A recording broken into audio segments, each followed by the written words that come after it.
गए थे। तो रसखान के बारे में मैंने 10th क्लास में भी पढ़ा था।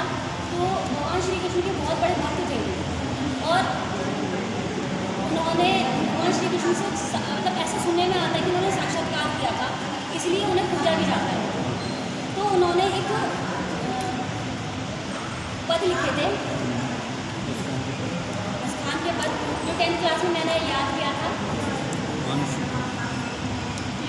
मानुष को तो वही रस खाने बसों में ले गोकुल गाँव के वालन, जो पशु हो तो कहाँ बस मेरो, चलो नित्य नंद की धेनु मंडारन।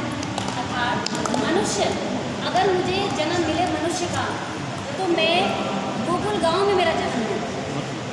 जो पशु हो तो कहाँ बस मेरो, चलो नित्य नंद की धेनु मंडारन। अगर मैं पशु बनूँ तो नंद बाबा की गाय बनूँ, वहाँ की धेनु बनूँ, वहाँ की गाय। पशु बनने का मुझे मौका मिले तो वहाँ की धेनु बनना चाहूँगा। और उसके बाद जो पाहन हो तो वही गिरी को, यानी पाहन मतलब पत्थर। अगर मैं पत्थर बनूँ तो उसी गिरी का, जिसको भगवान श्री कृष्ण ने अपनी उंगली पर उठाया है, यानी इसलिए उन्हें गिरधर भी कहा जाता है। तो इसलिए उन्होंने बोला है पाहन हो तो वही गिरी को, जो धरे हो कर छत्र पुरंदर धारण। जो जिन्होंने श्री कृष्ण ने अपनी उंगली पर उठाया था।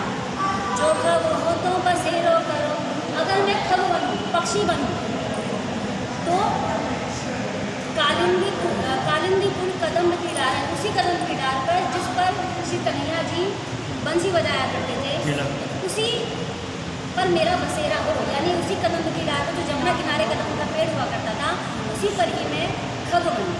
तो ये उन्होंने कहा था। तो मैं एक बार पूरा बोल देती हूँ।